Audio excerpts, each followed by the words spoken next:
How do gastric sleeve and gastric bypass surgeries differ? A procedure that helps you lose weight is called bariatric surgery. It's an option when you need to lose a lot of weight, especially if improving your diet, becoming more active, and diet pills haven't worked. Two of the most common bariatric procedures are gastric sleeve surgery and gastric bypass surgery. There are similarities between the two procedures, but there are also key differences. This article will take a closer look at both surgeries and what they entail, including their pros and cons, and when to consider one over the other. What's the difference between these two surgeries? Both gastric sleeve surgery and gastric bypass reduce your stomach from its regular size to a small pouch. This causes weight loss in two ways. The pouch fills up quickly, so it restricts the amount of food you can eat before you feel full. The amount of ghrelin, commonly known as the hunger hormone, is reduced. The two procedures differ in the way the new stomach pouch is created. Gastric sleeve surgery. With gastric sleeve surgery, the surgeon permanently removes about 80% of your stomach. What remains is sewn into a small banana-shaped stomach pouch. No other changes are made. Gastric bypass surgery. With this procedure, also called roux-en-y gastric bypass, a small stomach pouch is created by removing, or bypassing, most of your stomach and the first part of your small intestine. The newly created stomach pouch is then reconnected to the remaining small intestine. The bypassed part of the stomach is attached further down the small intestine, so it still provides the acid and digestive enzymes produced there. The portion of your small intestine that's removed with your stomach normally absorbs some nutrients and calories. Since this section is bypassed, the absorption of those calories doesn't happen, which contributes to your weight loss. Another option, gastric band surgery, is a third type of bariatric surgery.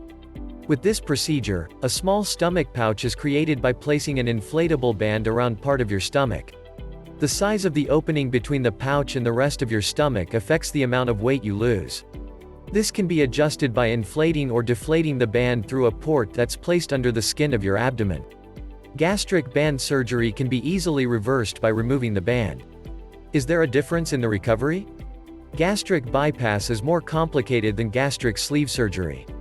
This is because gastric bypass is a two-step procedure, while gastric sleeve only involves one step. Both gastric sleeve surgery and gastric bypass are usually done laparoscopically.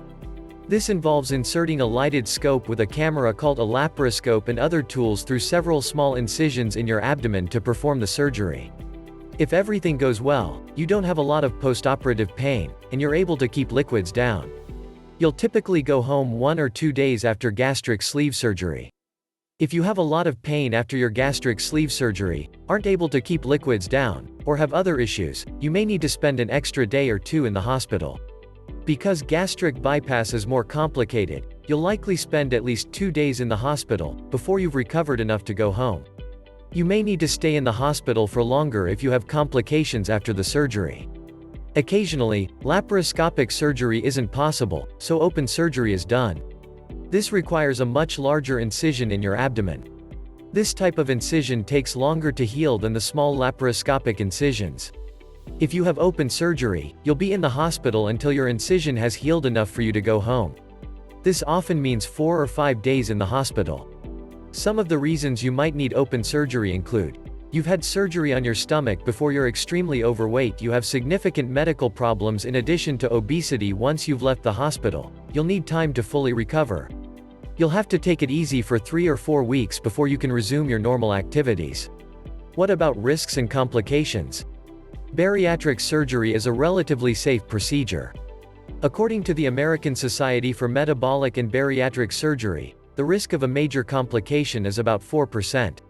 Some factors that can complicate any surgery, including bariatric surgery, include blood loss, hemorrhage, the development of blood clots in your leg, deep vein thrombosis, or your lungs, pulmonary embolism, side effects from general anesthesia, infection of your incision, postoperative pain, pneumonia. Possible complications after bariatric surgery include gallstones, vitamin and nutritional deficiencies, nausea, sweating, and severe diarrhea from eating too quickly or eating sugary, fried, or fatty foods, or dairy, dumping syndrome, saggy or loose skin. Complications from gastric sleeve surgery. Complications specific to gastric sleeve surgery include acid reflux, leakage of stomach fluid, narrowing, stenosis, Along the stomach pouch, stomach obstruction complications from gastric bypass surgery. Complications specific to gastric bypass include a higher risk of nutritional deficiencies due to bypassing part of your small intestine, increased sensitivity to alcohol, stomach ulcers, bowel obstruction, stomach perforation. What about dietary changes?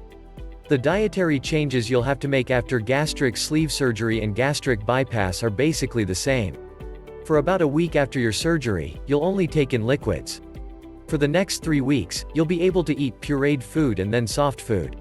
2 months after surgery, you'll be able to eat regular food. The main difference in postoperative diet is the size of your stomach pouch, which affects how much you can eat. Gastric sleeve surgery creates a pouch that holds about 3 ounces, which is roughly the size of a hockey puck. With gastric bypass, your pouch holds about 1 ounce, or about the size of a golf ball. Important dietary guidelines that you'll need to follow after your gastric sleeve or gastric bypass surgery include eating small amounts and stopping when you're full, chewing your food thoroughly, eating slowly, taking the recommended vitamins and supplements, staying hydrated by drinking enough water, sipping fluids rather than drinking quickly, avoiding food that's difficult to digest, such as tough meat and bread, avoiding carbonated beverages. Your pouch will stretch over time. It's important not to overeat after bariatric surgery because your pouch can stretch enough for you to regain the weight you lost.